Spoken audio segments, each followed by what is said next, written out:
अरे थांबलेत ना तिथं अधिकारी, असं करू काय का करताय? गोलाई? कर. हां, गोलाई.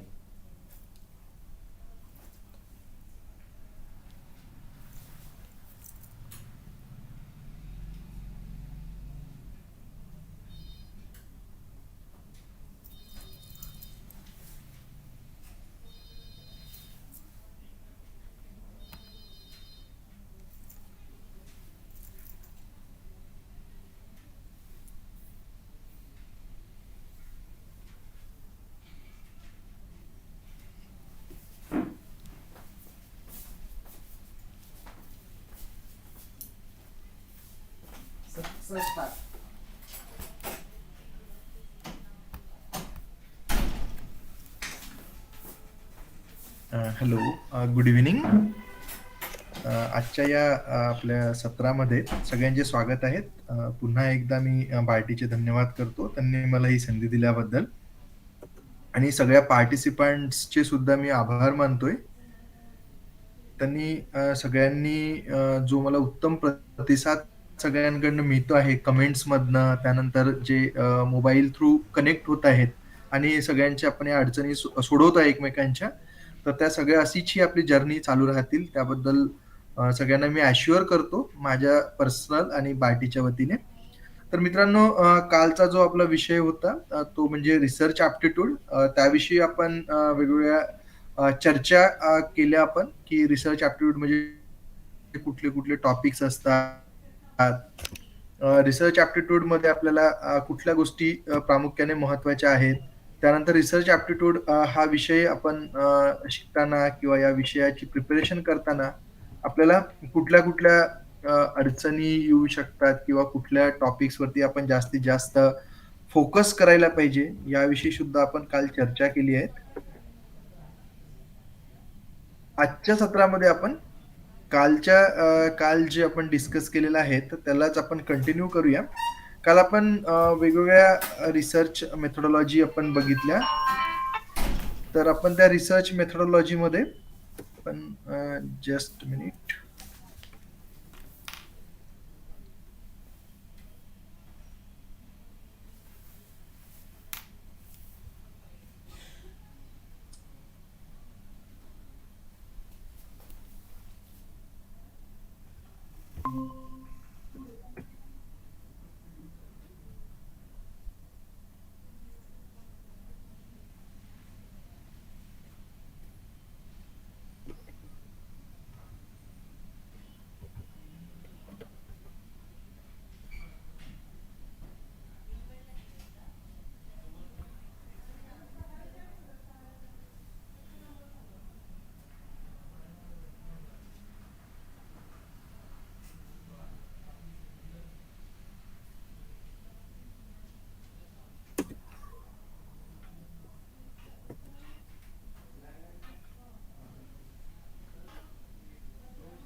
ओके. तर आपण रिसर्च मेथोडॉलॉजी यामध्ये आपण काही गोष्टींचा प्रामुख्याने डिस्कशन मागच्या सत्रामध्ये केलं होतं आणि त्यामध्ये आपल्याला माहिती आहे, की आपण रिसर्च मेथोडॉलॉजीमध्ये सिलेबसमध्ये असणाऱ्या टॉपिक जे आहेत, की रिसर्चचा मीनिंग काय आहे, रिसर्चचे टॉपिक्स कुठले आहेत रिसर्चमध्ये येणारे. त्यानंतर रिसर्चचे काही प्रश्न पण बघितले होते आपण रिसर्च मेथोडॉलॉजी किंवा रिसर्च ॲप्टिट्यूड या संदर्भाने. तर या सगळ्या गोष्टींचा आपण आज आता आपण प्रयत्न करूया, की पुढे आपल्याला कशा पद्धतीने घेऊन जाता येतील ते. तर मित्रांनो, कालच्या ज्या सत्रामध्ये आपण बघितलं, की रिसर्च कशाला म्हणायचं, की research is nothing but a logical and systematic search किंवा एक सिस्टमॅटिक इन्क्वायरी आहे to reach to particular solution. म्हणजे एखादी प्रॉब्लेम आहे आपल्याकडे किंवा समस्या आहे, त्या समस्येचं निराकरण करण्यासाठी आपण जे एक सिस्टमॅटिक पद्धतीने केलेला सर्च किंवा प्रयत्न म्हणजे रिसर्च असतो. आणि त्या रिसर्च करताना आपल्याला कुठल्या ज्या स्टेप्स असतात, त्या स्टेप्स आपल्याला फॉलो करणे फार गरजेचं आहे. आणि जर आपण व्यवस्थित स्टेप्स फॉलो केल्या, तर आपल्याला रिसर्च करताना फार जास्ती फायदा होऊ शकतो. तर अशा पद्धतीने आपण कालच्या सत्रामध्ये आपण बघितलं. त्यामध्ये आपण सिलेबस पण बघितला. त्यानंतर आपण काही एम-सी-क्यूज ऑन रिसर्च ॲप्टिट्यूड बघितले होते. ते आपण इथे जस्ट मी स्किप करतो आहे. त्यानंतर आपण द मीनिंग ऑफ रिसर्च मध्ये जसं मी आता बोललो आहे की logical and systematic search for new and useful information on a particular topic. म्हणजे टॉपिक आपल्याकडे एक टिपिकल किंवा पर्टिक्युलर आहे. त्या टॉपिक वरती आपण कशा पद्धतीने इन्फॉर्मेशन सर्च करायची त्याविषयीची एक सिस्टमॅटिक पद्धत म्हणजे रिसर्च आहे. त्यानंतर आपण काही वेगवेगळे ऑब्जेक्टिव्ह ऑफ रिसर्च कालच्या सत्रामध्ये बघितले. त्यानंतर आपण रिसर्च विषयी काही फीचर्स आहे की research is not confined to science and technology only. याचा अर्थ असा आहे की research is extended to every discipline. म्हणजे जसे आपल्याकडे हिस्ट्री असेल, पॉलिटिकल सायन्स असेल किंवा सोशिओलॉजी असेल किंवा कुठलीही डिसिप्लिन असो त्यामध्ये सुद्धा रिसर्च हा केला जातो. किंवा रिसर्च मेथोडॉलॉजी ही प्रत्येक विषयाच्या अनुषंगाने वेगळी असतात. पण नाही आहे असं नाही. त्यानंतर आपण त्या व्यतिरिक्त बघितलं की रिसर्चर्सच्या क्वालिटीज कुठल्या असल्या पाहिजे. त्याविषयी सुद्धा आपण मागच्या सत्रामध्ये चर्चा केली. त्यामध्ये आपण त्यानंतर बघितलं होतं की वेगवेगळे रिसर्चचे types types based on some view points, ज्याला आपण म्हणतोय की अप्लिकेशन बेस रिसर्चचे जे टाइप्स आहे की रिसर्चरला काय अप्लिकेशन आहे किंवा त्याला काय एक्सपेक्टेड आहे त्या अनुषंगाने किंवा त्या त्या बेसिसवरती आपण रिसर्चचे वेगवेगळे टाइप्स आपल्याकडे आहेत. आणि आज मुख्यत्वे आपण आजच्या सेशनमध्ये या वेगवेगळ्या टाइप्स विषयी सुद्धा चर्चा करण्याचा प्रयत्न करूया. ज्यामध्ये आपण बघतो आहे की रिसर्चच्या टाइप्समध्ये आपण मुख्यत्वे बघितलं की डिस्क्रिप्टिव्ह रिसर्च कशाला म्हणायचं, अनालिटिकल रिसर्च कशाला म्हणायचं, अप्लाइड रिसर्च कशाला म्हणायचं, त्यानंतर फंडामेंटल रिसर्च किंवा quantitative research, qualitative research, empirical research आणि या प्रत्येकामधील फरक काय ते आपल्याला आता जाणून घेणे फार महत्वाचं आहे. कारण की आपल्याला प्रत्येक विषयावरती प्रत्येक टॉपिकवरती प्रश्न अपेक्षित आहेत. तर त्या प्रश्नांची उत्तर देण्यासाठी आपण एका एका टॉपिकला व्यवस्थित समजण्याचा प्रयत्न करूया आजच्या सत्रामध्ये. तर आपल्याकडे सगळ्यात पहिलं जे काही आहे ते बेसिक किंवा आपण ज्याला म्हणतो प्युअर ऑर फंडामेंटल रिसर्च, यालाच आपण थेरॉटिकल रिसर्च सुद्धा म्हणतो.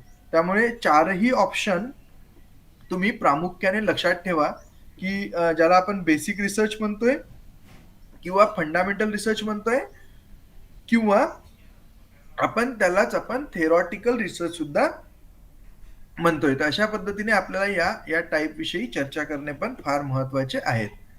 आपण बघूया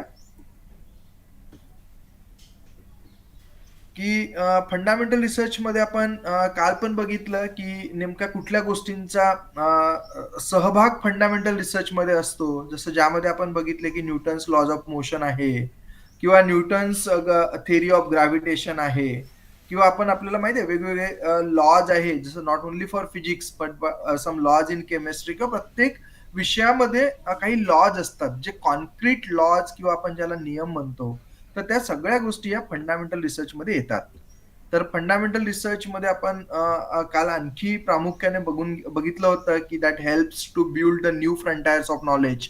म्हणजे कुठल्याही नवीन गोष्टीची जर डिस्कव्हरी होत असेल किंवा इन्व्हेन्शन होत असेल तर that also can be considered as a fundamental research or the basic research or the pure research. तर अशा पद्धतीने आपण कालच्या सत्रामध्ये फंडामेंटल रिसर्च आणि फंडामेंटल रिसर्चच्या संदर्भात असणाऱ्या वेगवेगळ्या गोष्टींविषयी चर्चा केली. आज आपण पुढचा काही टॉपिक बघूया की रिसर्च करताना आणखी कुठल्या कुठल्या पद्धती आहेत आणि त्या पद्धतीला आपण पुढे कसं जायचं. तर हे सगळं करताना there are certain questions attempt to find answers to the following questions from the basic research. आता आपण बघतोय की now just to conclude the fund what do we mean by the fundamental research. तर आपण आता बघूया की फंडामेंटल, बेसिक किंवा आपण जसं ज्याला म्हटलंय की थेरॉटिकल रिसर्च याचं जे फलित आहे किंवा आउटपुट आहे ते म्हणजे काय. तर सगळ्यात पहिली गोष्ट आपल्याला लक्षात घ्यायचं आहे what are materials like that. म्हणजे why are materials like that. So simply काही प्रश्न आहे आपल्याला की आपल्याला माहित आहे sodium has some different properties, aluminium has some different properties किंवा only why iron will get rust. Why not other metals? Even though so many metal get rust, but we can see prominently, म्हणजे iron जास्तीत जास्त rust होताना आपल्याला दिसतात. तर why only iron, why not other metals like that? तर हे जे सगळ्या गोष्टी आहे, इट डिपेंड्स अपॉन द, सगळ्यांना माहिती आहे की पिरियॉडिसिटी ऑफ द एलिमेंट्स असतो, जिथे hydrogen 2, there are different groups, like a metals आहे, सेमीकंडक्टर आहे, इन्सुलेटर्स आहे, किंवा आपण ज्याला रेअर अर्थ म्हणतो, किंवा आपण म्हणजे जसं आपण अशा पद्धतीने आपल्याकडे एलिमेंट सुद्धा आहे, पण प्रत्येक एलिमेंट हा वेगळा का, त्याविषयी जर आपल्याला जास्तीत जास्त जाणून घ्यायचं असेल तर आपल्याला फंडामेंटल रिसर्च करणं गरजेचं आहे. देन व्हॉट आर दे, म्हणजे अशी कुठलीही गोष्ट आपण बघतोय की व्हॉट आर दे म्हणजे ते काय आहे नेमकं, किंवा एखादी सपोज आपण एखादी कॉम्बिनेशन ऑफ द मटेरियल्स बनवत आहे, की सपोज एखादी काही पण कुठल्या 3-4 गोष्टींना मिक्स करतो आहे, and then how how and what kind of the result should be there. किंवा जसं मी तुम्हाला सांगितलं की एखाद्या स्टडीमध्ये आपण एखाद्या गोष्टीचं कन्क्लुजन काढायचं, एखाद्या कन्क्लुजनला पोहोचायचं आहे. म्हणजे जसं न्यूटन्सनी, जेव्हा मी तुम्हाला सांगितलं की न्यूटन्स लॉज ऑफ ग्रॅव्हिटेशन जेव्हा त्यांनी दिलं असेल, तर आपल्याला माहिती आहे, सगळ्यांना एक फेमस थिअरी आहे की he was sitting beside the like apple tree, म्हणजे ऍपलच्या झाडाखालीच तो बसलेला होता, न्यूटन बसलेला होता, आणि then he has given the theory. पण एक आणखी विचार केला असेल कदाचित, की सपोज छोटासा एखादी हलका पीस वरती फेकून बघायचा, त्यानंतर लक्षात आलं की तो वरती न जाता again it will come back to ground, म्हणजे तो ग्राउंडलाच येतो आहे. त्या व्यतिरिक्त त्याने एखादी थोडा मोठी गोष्ट पण ऍपलपेक्षा फेकून बघितली असेल, तेव्हा सुद्धा त्याला ऑब्झर्व झालं की ती सुद्धा खालीच येत आहे. आणि मग देन अगेन मग then then he has given certain laws. आणि लॉज देताना again it depends upon the mass of the object, as well as the distance from where it is coming down. म्हणजे या सगळ्या गोष्टींचा विचार त्यांनी त्यामध्ये केलाय, आणि accordingly he has given laws of gravitation. किंवा अशाच पद्धतीने ओहोम्सने लॉस दिला, किंवा V is equal to I R आपल्याला माहिती आहे, पण कुठेतरी प्रोव्हाइडेड कंडिशन्स आहे की temperature remains constant and all like that. तर मग ओहोम्सनी काय केलं की while giving the laws like V is equal to I R, वेगवेगळ्या पोटेन्शियलला करंट मेजर करण्याचा प्रयत्न केला. पुन्हा करंटच मेजर न करता त्यांनी मग मध्ये एक आयडियल फॅक्टर किंवा जे कुठला कॉन्स्टंट ज्याला म्हणतो आपण, तो म्हणजे रेझिस्टन्स किंवा रेझिस्टर, याचा इम्पॅक्ट काय होतो व्होल्टेज आणि करंट यावरती. आणि मग then again if temperature changes then what will happen. तर देन ही फाउंड की तिथे कुठेतरी चेंजेस किंवा जे काही ऑब्झर्वेशन होते that may be some different. And then finally he concluded की जेव्हा केव्हा V is directly proportional to I राहतील, provided temperature of the system remains constant. तर अशा पद्धतीचे जे लॉज येतात त्याला आपण ते these laws are coming from the fundamental research. तशा पद्धतीच्या चर्चा किंवा आपल्याला ज्या पद्धतीनं कुठलं फलित येतं त्याला आपण फंडामेंटल रिसर्च म्हणतो. इव्हन तो आपल्याला माहिती आहे खगोलशास्त्राविषयी किंवा ऍस्ट्रॉलॉजी किंवा ऍस्ट्रॉनॉमी याविषयी सुद्धा काही फंडामेंटल थिअरी, जसं Kepler's laws of planetary motion, Kepler, then again there were so many philosophers or the thinkers or the scientist, सगळ्यांनी आपल्या आपल्या पद्धतीने थिअरीज देण्याचा प्रयत्न केला. But Kepler was more successful. आणि मग त्यांनी ती फायनली थिअरी दिली की पृथ्वी सूर्याभोवती फिरतात, की सूर्य पृथ्वीभोवती फिरतो, किंवा चंद्र हा म्हणजे पृथ्वीचा उपग्रह आहे. म्हणजे या सगळ्या गोष्टी जे काही आहे आपल्याला, ज्या आपल्याला गॅलेक्सी विषयी किंवा आपल्याला माहित आहे ऍस्ट्रॉनॉमी विषयी, आपल्याला ज्या केपलर्स किंवा आर्यभट्ट किंवा ज्या सगळ्या सायंटिस्टने दिलेल्या आहेत, तर these all can be considered as a resultant of the basic or the fundamental research. तर अशा पद्धतीच्या जेव्हा थिअरीज किंवा लॉज कुठल्या याच्यातनं येत असतात, तर त्या गोष्टींना आपण फंडामेंटल रिसर्च म्हणायचं. तर आय होप तुम्हाला सगळ्यांना याविषयी कळतायत. किंवा काही प्रश्न असतील तर तुम्ही चार्टमध्ये लिहत राहा, तर मग मी मध्ये मध्ये चार्ट बघतोय आणि मी त्या प्रश्नांची उत्तरं सुद्धा प्रयत्न करेन.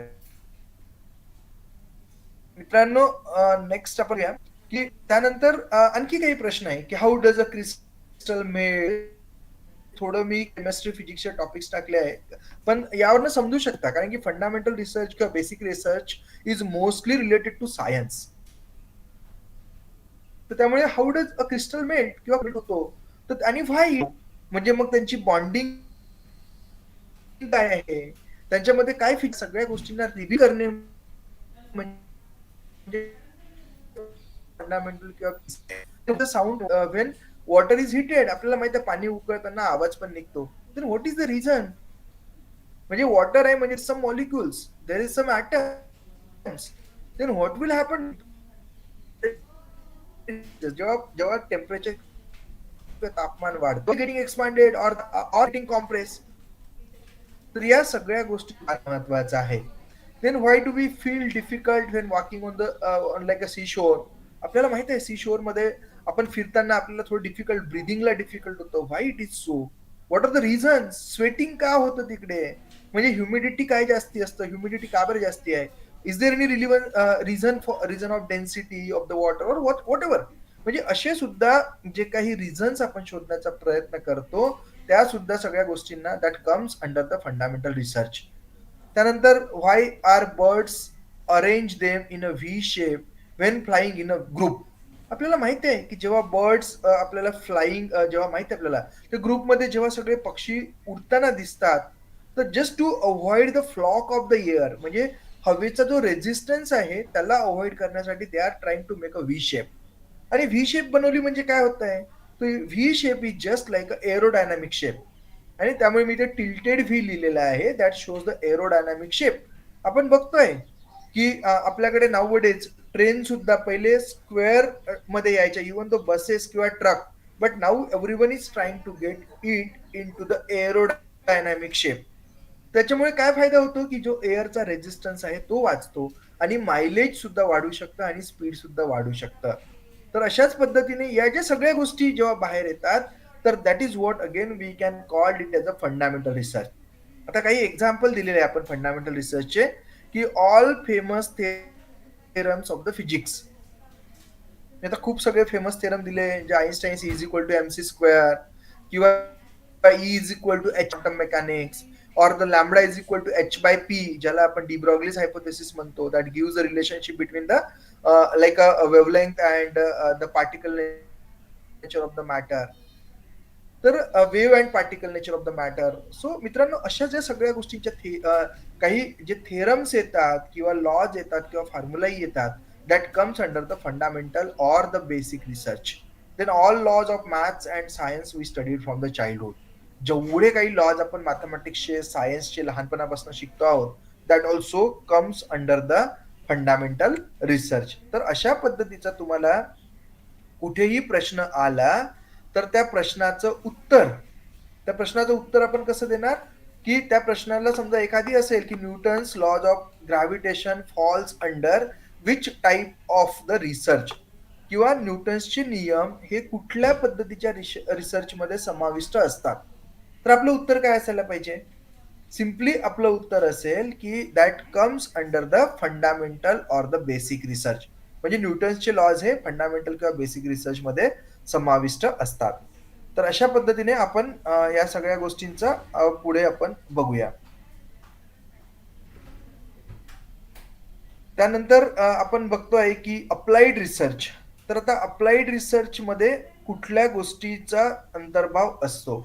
तर मित्रांनो, काही प्रश्न आहेत का फंडामेंटल रिसर्च विषयी?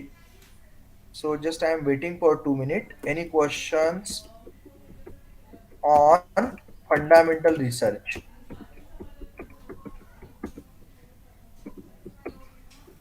So please, any questions?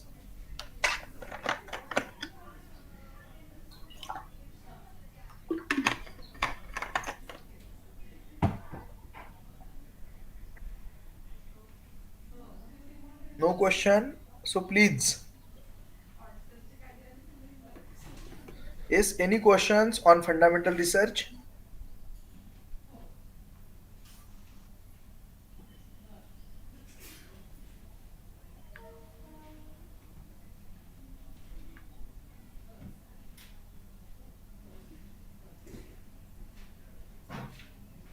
Yes.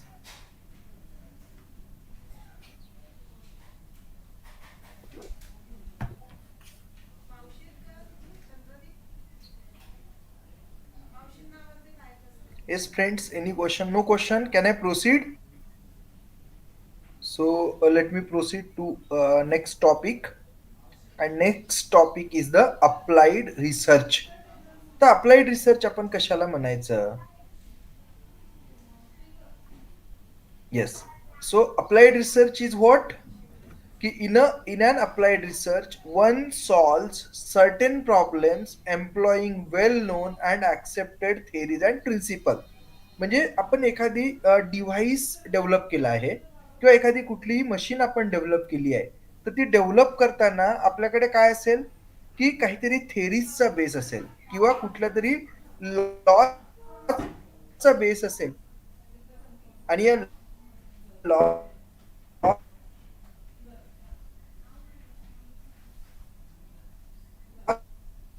आणि थेरीच्या बेसवरती जेव्हा कुठली मशीन आहे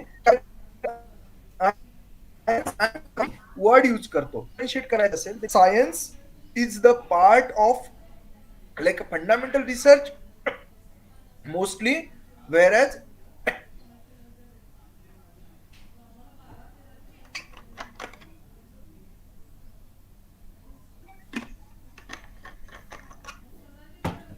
technology comes under the applied research. म्हणजे किंवा इंजिनिअरिंग, आपण सायन्स अँड इंजिनिअरिंग म्हणतो, engineering is the part of the applied research, but basic science is the part of the fundamental research. तर अशा पद्धतीचे जर कुठले प्रश्न आलेत तुम्हाला परीक्षेमध्ये, तर तुम्हाला त्या त्या त्या अनुषंगाने उत्तर देणं अपेक्षित आहे.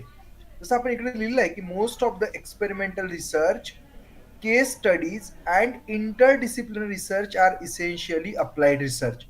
आता बघा, या जर प्रत्येकाविषयी आपल्याला चर्चा करायची झाली तर एक्सपेरिमेंटल रिसर्च म्हणजे काय, की जिथे आपण काहीतरी एक्सपेरिमेंटेशन करून we may increase the performance किंवा we may decrease the cost of any of the device. असं करताना आपल्याला काय की we have tried number of attempts, म्हणजे फार नंबर ऑफ अटेम्प्ट्स जेव्हा ट्राय करू तेव्हा आपल्याला कुठेतरी आपण we can arrive to certain solutions. तर अशा पद्धतीचा जेव्हा रिसर्च असतो तो म्हणजे काय एक्सपेरिमेंटल रिसर्च आहे, and that comes under the applied research. Again the case studies. Case studies जेव्हा आपण बघतोय की social science, case studies are means most of times the part of the social sciences or the management or the psychology. तर case studies what will give us, की कुठल्या तरी situations मध्ये त्या सिच्युएशनच्या अनुषंगाने त्या रिस्पॉन्डंटनी कसे रिस्पॉन्स केलेत, आणि जर सपोज आपल्याकडे सुद्धा जर अशी सिच्युएशन्स आली तर आपण कसे रिस्पॉन्स करू. म्हणजे या दोन गोष्टींचा जो सुवर्ण मध्य साधण्याचा प्रयत्न असतो तो केस स्टडीज याच्या माध्यमातून केला जातो. तर that also the part of the applied research. And again interdisciplinary research. आता आपल्याला माहित आहे की interdisciplinary research are essentially applied research. आता जर समजा तुम्ही एखादी फिजिक्स आहे आणि केमिस्ट्री आहे, they are working together to get certain solutions, म्हणजे आपण त्या रिसर्चला इंटरडिसिप्लिनरी रिसर्च म्हणू. किंवा एखादी बायोमेडिकल इंजिनिअरिंग आहे, म्हणजे बायोमेडिकल आणि इंजिनिअरिंग या दोन्हीचा सुवर्ण मध्य साधून कुठल्या तरी प्रॉब्लेमचं सोल्युशन अराईव्ह करतात. म्हणजे काय होतं, there is a application of biology, there is a application of like a engineering also. म्हणजे अशा पद्धतीचा जो रिसर्च असतो so come under the applied research. मी एक्झाम्पल देतो की basically I am graduated in physics as well as economics. आणि मला एक नेहमी प्रश्न असतो सगळ्या पार्टिसिपंट्सचा की सर तुम्ही फिजिक्स आणि इकॉनॉमिक्स मध्ये का बरं एज्युकेशन केलं. तर मित्रांनो एक सिंपल आन्सर आहे माझ्याकडे, की मला एक आमच्या फिजिक्सची ब्रांच आहे ज्याला फिजिक्सची म्हणता येईल, किंवा इकॉनॉमिक्सची ब्रांच आहे किंवा इंटरडिसिप्लिनरी आहे ज्याला इकोनो फिजिक्स म्हणतात. आणि त्या इकोनो फिजिक्स मध्ये काय करतात की economical problems are always solved by using the laws of physics. म्हणजे फिजिक्सचे there is one subject statistical mechanics, तर स्टॅटिस्टिकल मेकॅनिक्सचे लॉज यूज करून इकॉनॉमिकल प्रॉब्लेम सॉल्व्ह केले जातात. तर मला I want to enter into that field, and because of that I try to learn economics up to certain extent so that I may know like what is microeconomics, what is macroeconomics, or the agricultural economics, or like there are n number of types of the economics. So if I know, then I can just interrelate, I can correlate these two branches together, and then we can proceed. या again Suryabhan Ingole सरांनी फारच सुंदर लिहिलंय की law of health religion education included in this type of the research. Yes, because this is what we can say the correlational or the interdisciplinary kind of the study. त्यानंतर आपण बघूया applied research is helpful for basic research. आता पुन्हा आहे की applied research हा basic रिसर्चला helpful आहे किंवा बेसिक रिसर्च हा अप्लाइड रिसर्चला हेल्पफुल आहे. दोन्ही गोष्टी सोबत सोबत चालत असतात. कुठलीही टेक्नॉलॉजी डेव्हलप होताना दोन्हीही गोष्टी एकमेकांच्या वरती अवलंबून आहे. त्यानंतर आपण म्हणू शकतोय की a research the outcome of which has immediate application is also term as applied research. म्हणजे काही रिसर्च असं असतात की ज्याचे जे काही रिझल्ट आहे, result of that research is directly or the immediately applicable to the society. म्हणजे तुम्हाला मी एक साधं एक्झाम्पल सांगतोय की आपल्याकडे मी काल पण सांगितलं होतं की CFL लाइटिंग आपल्याकडे होती, पण प्रॉब्लेम होते की त्यामध्ये मर्क्युरी यूज केल्या जायची. But then that was replaced by the LED. So what are the advantages of LED? There is no use of mercury because mercury is harmful to the environment. So then what happened? Ki immediately when LED arrived or the LED was researched, then it was applied to the applied or the application of LED has been started. म्हणजे तेव्हाच्या तेव्हा एलईडीच्या application सुरू झाल्या की ज्या अनुषंगाने आपल्याला जे आपले ओल्ड प्रॉब्लेम्स होते ते सॉल्व्ह करण्यासाठी मदत झाली. तर अशा पद्धतीच्या रिसर्चला आपण काय म्हणत असतो? Applied research. आपण अप्लाइड रिसर्च मध्ये पुन्हा आपण काही गोष्टी बघू शकतो. काही प्रश्न आहेत तुम्हाला अप्लाइड रिसर्च विषयी? So applied research is of practical use to current activity. एखादी एक्झाम्पल बघितलं तर research on social problem has immediate use.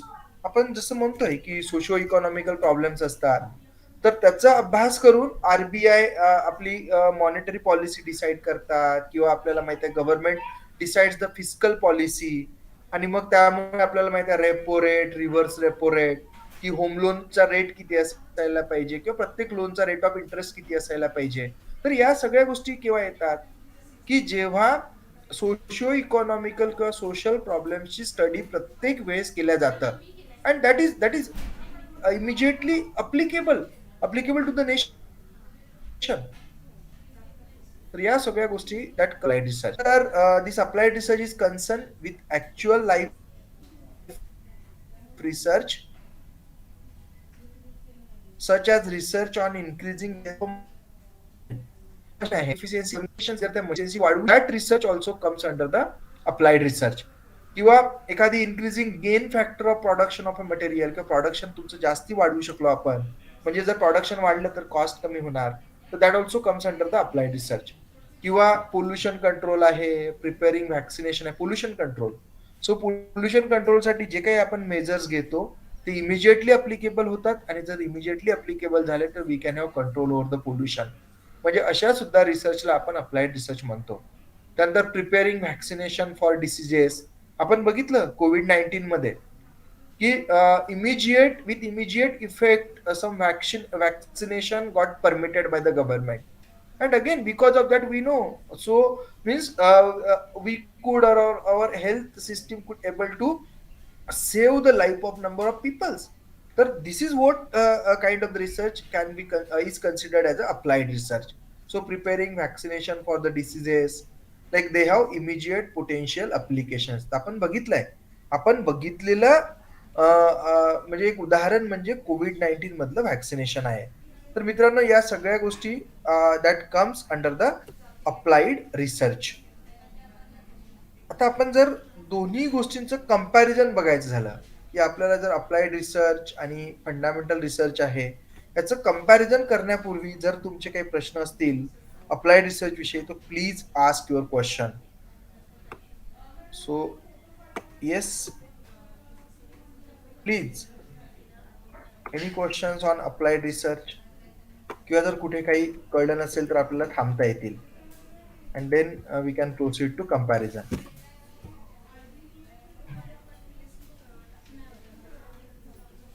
Yes, any question? काही प्रश्न नाही? Aditya, Mahesh, yes, any question?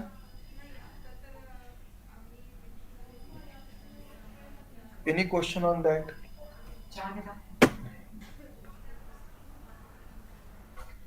Yes, any question?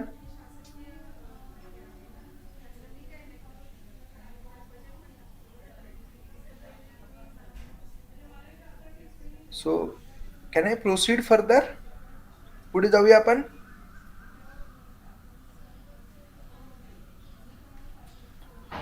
Okay, so let us see. Let us move to the next slide. So we can see, we can discuss this.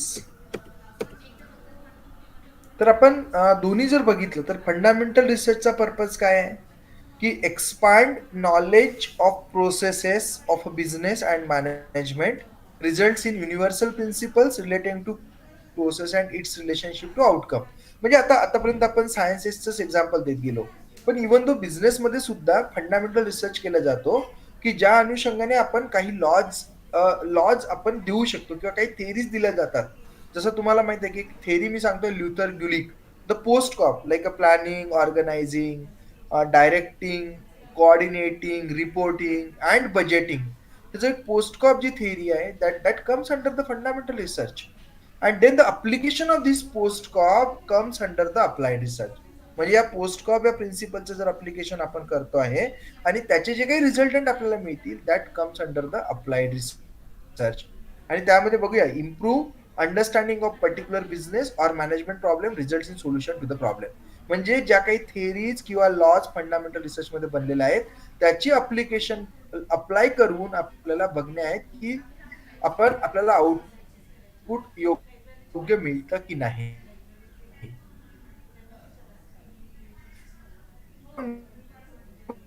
बघू शकतो new problem of significance and value to society in general. म्हणजे एखादी गोष्ट आहे की आपल्याला एखाद्या गोष्ट स्मॉल जरी गोष्ट असेल तर how it is applicable to the society. म्हणजे जेव्हा पहिल्यांदा आपण बघतोय की मोबाईल फोनचं इन्व्हेन्शन झालं तर then it was the fundamental means fundamentally it was like a significance. But again now we can see how much value to the society it has. आता आपण सगळेजण, तुम्ही पण मोबाईल फोनवरती कनेक्ट आहात आणि so many people can listen the lecture. म्हणजे आपण बघूया की 10-15 वर्षापूर्वी किंवा 20 वर्षापूर्वी आज जेवढं कंटेंट युट्यूब वरती अवेलेबल आहे ते अवेलेबल नव्हतं किंवा ते मिळायचं नाही. आज किती ऍसेसिबल आहे. Why it is so? It is only because of some fundamental research as well as some applied research. Then applied research findings of practical relevance and value to the managers is in an organizations. म्हणजे एखादी manager आहे त्याला वाटत आहे की आपल्याकडे काही कुठलं टर्ब्युलन्स आहे किंवा कुठले प्रॉब्लेम अरायजेस होत आहे, आता त्या प्रॉब्लेम्सला सोल्युशन कसं द्यायचं. तर then what and how he can proceed. Then he will just try to apply whatever he learn in a fundamental. म्हणजे समजा जर एखादी डिसिप्लिनरी ऍक्शन इनिशिएट करायची असेल तर डिसिप्लिनरी ऍक्शन इनिशिएट करताना कशा पद्धतीने पुढे जायचं, what are the steps to initiate the disciplinary action. म्हणजे that is what comes under the under the stream of labour law. तर मित्रांनो अशा पद्धतीचा जो रिसर्च असतो ज्याला आपण काय म्हणू, applied research. Now if we see the context of fundamental research, so the fundamental research undertaken by people based in universities choice of topic and objectives determined by the researcher or flexible time scales. म्हणजे sometimes if you give some objectives to reach to certain solutions during your doctoral work, so that also comes under the fundamental research. किंवा that is again flexible time scales, की ठीक आहे बाबा मला याचं solution पर्यंत पोहोचायचं आहे but time is not demarcation for us. म्हणजे तुम्ही कदाचित एक रॉकेटरी मूवी बघितली असेल तर तुम्हाला माहिती आहे की how much effort they have put forth to make a rocket or the rocket launcher and all like that. So that comes under the fundamental research. And then again they have seen the applied part of that also. When they tried to launch some satellites with the help of the rockets and all like. तर अशा पद्धतीचे जे research येतात त्याला आपण म्हणू fundamental as well as applied. So applied is again undertaken by the people based in a variety of settings including organizations and universities objectives negotiated with the originator or again tight time scales. आता ही खूप महत्वाची गोष्ट आहे की जेव्हा आपण applied research विषयी चर्चा करतो तर तेव्हा अप्लाइड रिसर्च हा पर्टिक्युलर टाइम स्केल मध्ये डिस्कस केला जातो. कारण की अप्लाइड रिसर्च जो असतो तो प्रॉब्लेम बेस किंवा इमिजिएट सोल्युशन मिळण्याच्या दृष्टिकोनातून रिसर्च केला जातो, ज्याला आपण अप्लाइड रिसर्च म्हणतो. की एकदम इमिजिएट कुठला तरी प्रॉब्लेम जर अराईज होत असेल आणि त्या प्रॉब्लेमला जर सॉल्व्ह करायचं असेल किंवा त्या प्रॉब्लेम सोल्युशन पाहिजे असेल तर आपण अप्लाइड रिसर्च करत असतो. त्यामुळे there is a tight time scales. म्हणजे तेवढ्या टाइम ड्युरेशन मध्ये व्हायला पाहिजे. जसं वॅक्सिनेशनचं आपण एक्झाम्पल घेतलं की इमिजिएट इफेक्ट मध्ये कुठली व्हॅक्सिन येऊ शकते. That was the objective while development of the vaccine. So I hope you got the insight about the fundamental and the basic research. So now any questions? Any questions on these slides? Yes, any question? So please, I am waiting. Any question? No question?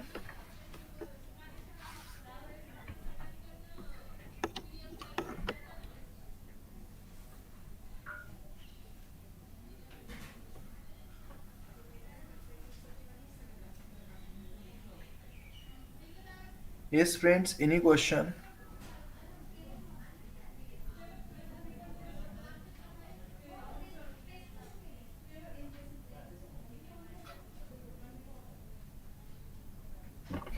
No question?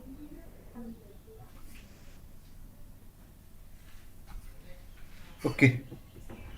So let us proceed to the next type of the research, and that is what we called as a descriptive research. Descriptive research कशाला म्हणायचं आपण ते बघूया. Descriptive versus the analytical. तर या thank you. So descriptive versus analytical research आपण आता discuss करूया.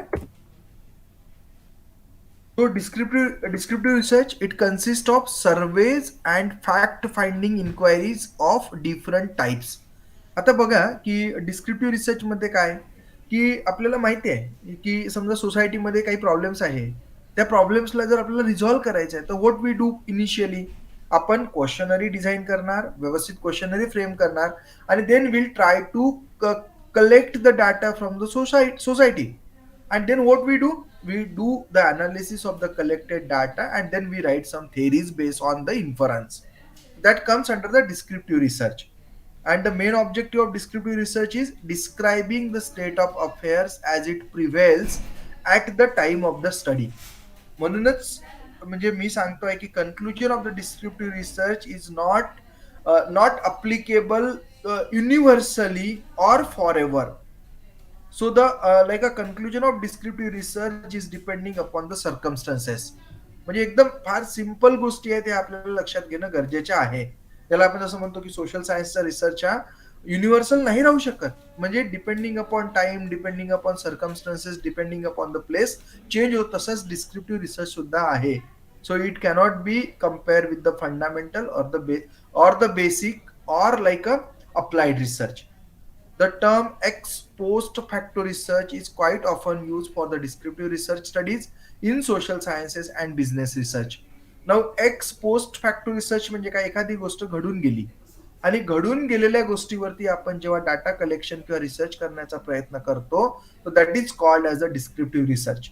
आता बघतोय आपण की कोविड-19 नंतर खूप काही लिटरेचर येत आहे कोविड-19 विषयी, की the impact of covid on society, impact of covid on like a medical profession, impact of COVID-19 on poor families. तर या सगळ्या सगळ्या गोष्टींचा आपण बघतोय की इम्पॅक्ट जो आहे तर that comes under the descriptive research, descriptive versus analytical research. तर त्यालाच आपण डिस्क्रिप्टिव्ह रिसर्चलाच एक दुसरं नाव लक्षात ठेवा की x post facto research. Then the most distinguishing feature of this method is that the researcher has no control over the variable here. आता variable म्हणजे काय की तुम्ही एक तुमचा ऑब्जेक्टिव्ह आहे रिसर्च करण्याचा, तर तो ऑब्जेक्टिव्ह घेऊन तुम्ही जेव्हा रिसर्च करताय तर तुमच्याकडे व्हेरिएबल वरती कंट्रोल आहे का. तुम्हाला जर समजा सोसायटीतनं डाटा कलेक्ट करायचा आहे तर do you have control over society, do you have control over the men or the women belongs to the society. Answer is no. So they have their personal opinion, and you need not to control that particular variable. But whereas if you do the fundamental research or the applied research, म्हणजे जर तुम्ही मूलभूत संशोधन किंवा applied research जेव्हा करतात तेव्हा तुमचा व्हेरिएबल वरती कंट्रोल असतो. म्हणजे मशीन्स आहे, मशीनच्या सोबत जर तुम्ही रिसर्च करता आहात तर टेम्परेचर, प्रेशर, व्हॉल्यूम किंवा आणखी जे पॅरामीटर्स आहेत that you can control. But the social किंवा आपण जे काही बघतोय या डिस्क्रिप्टिव्ह रिसर्च मध्ये तो that cannot be controlled like. then he or she has to only report what is happening or what has happened. म्हणजे output of descriptive research is only to gives the report of what exactly happening or the happened. So that is what the objective of descriptive research. So I hope you got details about the descriptive research. So any question on this? So any question on descriptive research? So I'm waiting for your response. So you can any questions on descriptive research? Simple or the ex post facto research? Any question? No question?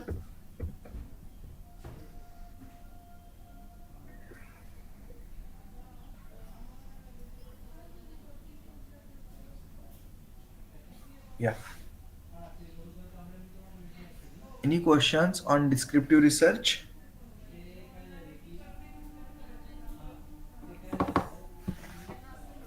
So I'm waiting for your response. Okay. So if you have any question, you can write in the chat box. I will look after that. Now again, let us conclude descriptive versus the analytical research.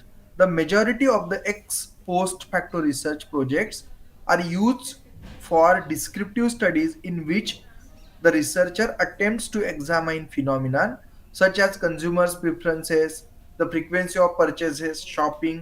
जर समजा आपण मॅनेजमेंटमध्ये बघितलं तर these are the things which we need to study. म्हणजे आपण या सगळ्या गोष्टीवरती फोकस करतो. समजा कन्झ्युमर बिहेवियर तुम्हाला बघायचं आहे की how frequently consumers are buying the items. Then how do you know की if you do the analysis, जर तुम्ही डाटा व्यवस्थित कलेक्ट केला then you will come to know की बाबा त्यांचे प्रिफरन्सेस काय आहे, त्यांचे चॉईसेस काय आहे, किंवा त्यांचा शॉपिंगचा बिहेवियर काय आहे. या गोष्टी आपल्याला कळतील. केव्हा कळेल? जर आपण त्यांचे जे काही पॅटर्न आहे ते बघण्यासाठी व्यवस्थित पद्धतीने क्वेश्चनरीज फ्रेम केल्या किंवा इंटरव्ह्यूज घेण्याचा प्रयत्न केला तर. आणि पण हे कसं की त्यांनी ऑलरेडी घेऊन चुकलेल्या गोष्टी किंवा करून चुकलेल्या गोष्टी आहे आणि त्या गोष्टींचा रिसर्च हा डिस्क्रिप्टिव्ह किंवा पोस्ट फॅक्टो रिसर्च मध्ये एक्स पोस्ट फॅक्टो रिसर्च मध्ये इन्क्लूड होतो. The methods of research adopted in conducting descriptive research are, जसं मी तुम्हाला बोललो, survey methods of all kinds. वेगवेगळ्या आपल्याकडे गुगल डॉक्स आहे किंवा हार्ड कॉपीमध्ये आपण काही क्वेश्चनरीज बनवतो. तर या सगळ्या माध्यमातून आपण ज्या काही क्वेश्चनरीज किंवा हे ज्या ज्या सगळ्या गोष्टी फ्रेम करतो त्या आहे, किंवा including correlation and comparative methods. तर काही कोरिलेशन किंवा कम्पॅरिझन मेथड सुद्धा आपण यूज करू शकतो. तर या सगळ्या गोष्टींच्या मेथड्स तुम्हाला फार गरजेच्या आहेत. Then in analytical research the researcher has to use the already available facts. बरोबर आहे. म्हणजे कोविड-19 ऑलरेडी होऊन गेलेलं आहे. कोविड-19 मुळे होणारे इम्पॅक्ट ऑलरेडी सोसायटीवरती दिसतात आहेत. तर त्याविषयी आपण जे काही रिसर्च करू that is what that comes under the ex post facto research किंवा अनालिटिकल रिसर्च मध्ये, or the information and analysis them to make a critical evaluation of the subject. म्हणजे एखाद्या विषयाचं जर क्रिटिकल इव्हॅल्युएशन करायचं असेल तर आपण x post facto research use करत असतो. तर अशा पद्धतीने डिस्क्रिप्टिव्ह रिसर्च किंवा अनालिटिकल रिसर्च किंवा एक्स पोस्ट फॅक्टो रिसर्च केल्या जातो. तर याविषयी if any question so you can ask or let us proceed to next one. So I hope any question on this?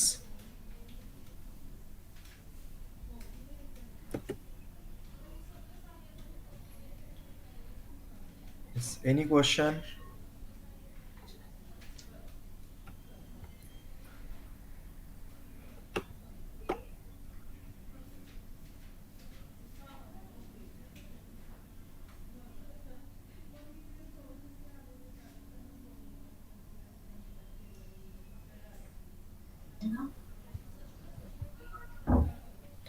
Yes. Now let us focus on another type of the research. है ना. तर आपण next जो काही type आहे किंवा रिसर्चच्या पद्धती आहे त्याविषयी चर्चा करूया. Exploratory research. आता एक्सप्लोरेटरी रिसर्च म्हणजे काय? एक्सप्लोरेटरी रिसर्च केव्हा केला जातो? एक्सप्लोरेटरी रिसर्चचे फायदे काय आहेत? तर एखादी गोष्ट एक्सप्लोअर करायची आहे तुम्हाला, त्या गोष्टीमध्ये खूप डीपली तुम्हाला नॉलेज गेन करायचं आहे, तर देन ॲट दॅट मोमेंट आपण एक्सप्लोरेटरी रिसर्च ही पद्धत किंवा मेथोडॉलॉजी फॉलो करतो. तर आपण इथे बघूया की this research is conducted for a problem that has not been clearly defined. म्हणजे प्रॉब्लेम हा क्लिअरली डिफाईन्ड नाही आहे, तुम्हाला त्या प्रॉब्लेम पर्यंत पण पोहोचण्याचा प्रयत्न करायचा आहे. So it often occurs before we know enough to make conceptual distinctions or posit an explanatory relationship. Explanatory research helps determine the best research design, data collection method, and the selection of subjects.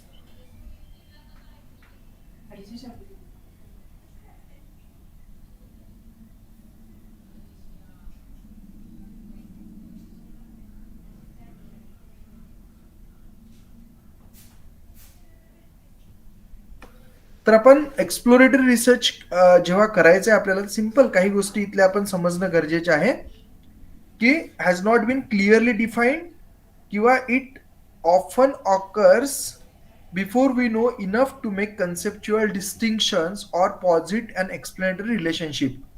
Exploratory research helps to determine the best research design. म्हणजे एक research design कशी असायला पाहिजे किंवा data collection method कशी असायला पाहिजे, and the selection of subject also can be understood with the help of exploratory research. म्हणजे एखाद्या विषयाला किंवा टॉपिकला कसं सिलेक्ट करायचं हे सुद्धा आपण एक्सप्लोरेटरी रिसर्चच्या माध्यमातून शिकू शकतोय. किंवा रिसर्च डिझाईन कशी कशी आपण करायला पाहिजे हे सुद्धा आपण एक्सप्लोरेटरी रिसर्चच्या माध्यमातून शिकू शकतो. किंवा डाटा कलेक्शनचे आपल्याला माहिती आहे वेगवेगळे टूल्स आहे डाटा कलेक्शनचे, जसं क्वेश्चनरी आहे किंवा इंटरव्ह्यू आहे, स्ट्रक्चर्ड इंटरव्ह्यू आहे किंवा रँडम इंटरव्ह्यू आहे. तर हे सगळे स्किल आपल्याकडे किंवा अशा सगळ्या पद्धती डाटा कलेक्शनच्या आहे. पण या सगळ्या पद्धतींमधनं सगळ्यात बेस्ट मेथड कुठली आहे डाटा कलेक्शनची, ही जर आपल्याला माहिती करायची असेल तर then we can go for the exploratory research. म्हणून या एक्सप्लोरेटरी रिसर्च विषयी सुद्धा आपल्याला तेवढंच महत्वाचं आहे की आपण चर्चा करणे किंवा तुम्हाला याविषयीचे जे काही प्रश्न येतील त्यांना सॉल्व करणे. Now let us focus on some another issues, another topics. And here there is a like a comparison in between the exploratory versus descriptive research. तर आपण बघूया की बेसिस फॉर कंपॅरिझन काय आहे. तर मिनिंग आपण सगळ्यात पहिलेच बघितलं की exploratory research means a research conducted for formulating a problem for more clear investigation. म्हणजे साधा problem formulation also comes under the exploratory research. It is generally conducted when a little is known about a topic of interest. म्हणजे आता यावरनं आपण आपल्याला clearly कळू शकतो की exploratory research केव्हा कंडक्ट केला जातो की आपल्याला एखादी प्रॉब्लेम आहे. It is generally conducted when a little is known about a topic of interest. थोडंसं माहिती आहे पण आणखी जास्ती माहिती करायचा प्रयत्न करायचा आहे, then at that moment we can have the exploratory research. Descriptive research काय, कुठलीही गोष्ट होऊन गेली आहे पण होऊन गेलेल्या गोष्टींचे परिणाम बघायचे आहे. तर आपण that explore and explain an individual group or situation. म्हणजे इंडिव्हिज्युअलचे किंवा ग्रुपवरती किंवा त्या सिच्युएशनचे at that moment we can go for the descriptive research. आता ऑब्जेक्टिव्ह काय आहे एक्सप्लोरेटरी रिसर्चचं, to provide insights and understanding and develop a hypothesis. म्हणजे आपण एक छान एक विषयाच्या विषयी जास्ती खोलात जाणे, विषयाला समजून घेणे आणि विषयाच्या अनुषंगाने आपले अझम्पशन्स किंवा हायपोथेसिस डिझाईन करणे. तर this is what the primary objective of the exploratory research.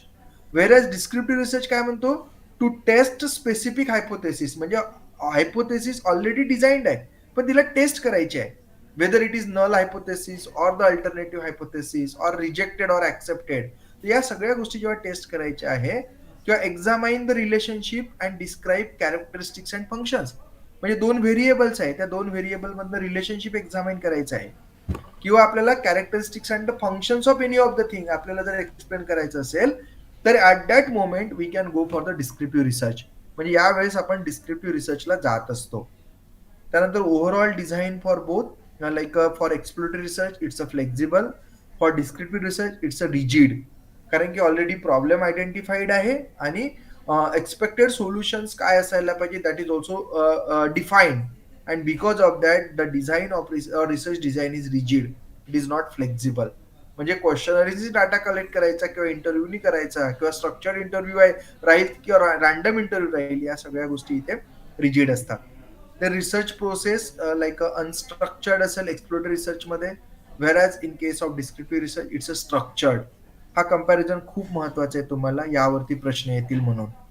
Sampling exploratory research मध्ये non probability sampling, whereas descriptive research मध्ये प्रोबॅबिलिटी सॅम्पलिंग तुम्ही घेऊ शकता. Okay, depending upon the population you have decided. Structural design जी राहील, no pre plan design for analysis. आपण exploratory research मध्ये जसं जसं पुढे जाऊ तसं तसं आपण त्या रिसर्च स्टडी विषयी काय करता येईल हे आपण डिसाईड करत असतो. Whereas in case of descriptive research, pre plan design for the analysis. Analysis करण्यासाठी ऑलरेडी तुमच्याकडे एक प्लॅन डिझाईन आहे. नंतर finding or the result, exploratory research मध्ये टेंटेटिव्ह आहे, तेच डिस्क्रिप्टिव्ह रिसर्च मध्ये कन्क्लुझिव्ह राहतील. आणि outcome of like exploratory research is generally followed by further exploratory or conclusive research. म्हणजे हा तुम्ही एका लेवलपर्यंत पोहोचवणार, त्याच्या पुढे पण कुणी त्याला एक्सप्लोअर करू शकेल. बट द डिस्क्रिप्टिव्ह रिसर्च मध्ये finding can be use as a input for decision making. जसं मी तुम्हाला सांगितलं की प्रत्येक वेळेस जसं समजा आपल्याकडे कुठले लेबर लॉज आहे किंवा लेबर एखादी जेव्हा डिसिप्लिनरी ऍक्शन घेतलं जातं इंडस्ट्रीमध्ये, तर they are taking that action based on the previous decisions किंवा त्यांचं जे प्रिव्हियस नॉलेज असतं, ते it is based on the descriptive research. तर या केसमध्ये एक्सप्लोरेटरी रिसर्च अप्लाय करू शकत नाही. तर अशा पद्धतीने आपल्याकडे एक्सप्लोरेटरी रिसर्च ला आपण डिफाईन करू शकतो. त्याविषयी जर काही क्वेश्चन्स असेल तर तुम्ही विचारू शकता. So I am waiting for 2 more minutes. So any question on this?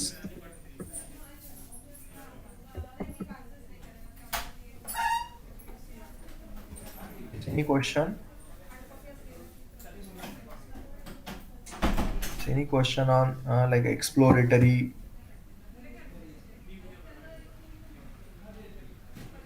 Yeah. If any question, then I can or just let us conclude with this slide, because today we'll wind up in 1 hour. So let us move to this applied versus fundamental. So let us again some concluding remark is there about this particular slide.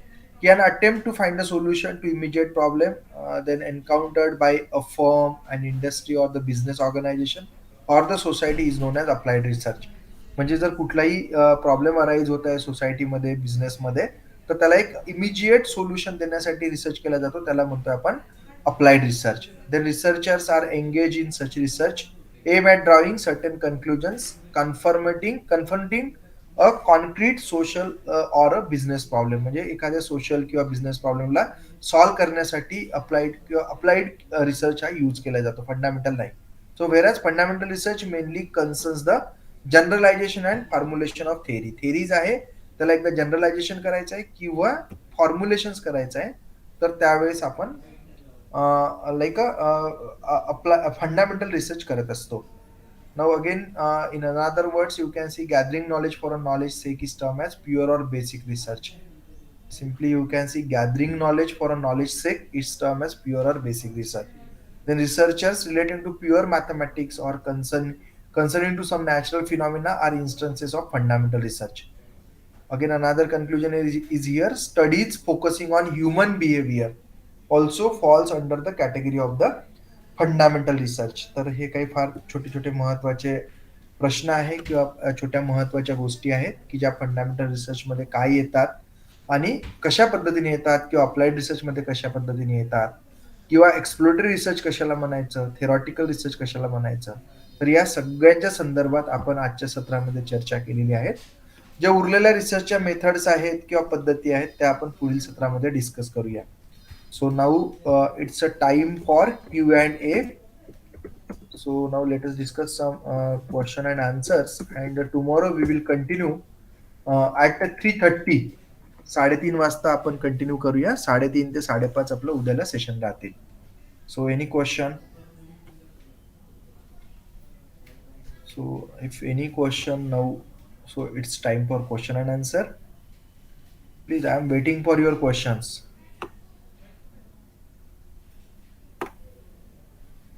Yeah. Please, on any of the topic.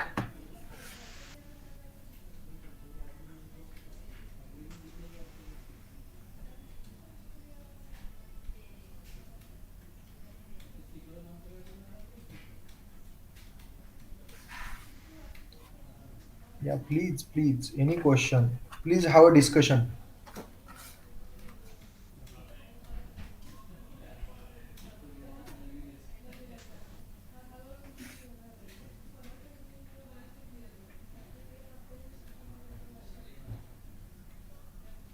Yes, yes, students. Anything? No questions. So can we wind up, or let us conclude what we learned today. So let me conclude so that if you have any question, you can ask me in between that also. So in today's session, we have seen some we have focus on what do you mean by the basic, pure, or the fundamental research. Then how the like applied research is differ from the fundamental research. म्हणजे fundamental research मध्ये आणि applied research मध्ये काय फरक आहेत.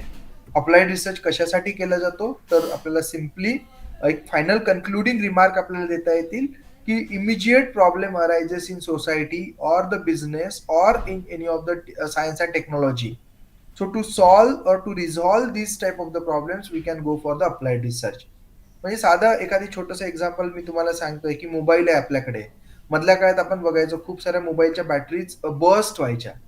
आता तुम्हाला त्या बॅटरीचा प्रॉब्लेम सॉल्व्ह करायचा आहे म्हणजे इमिजिएट सोल्युशन पाहिजे आहे.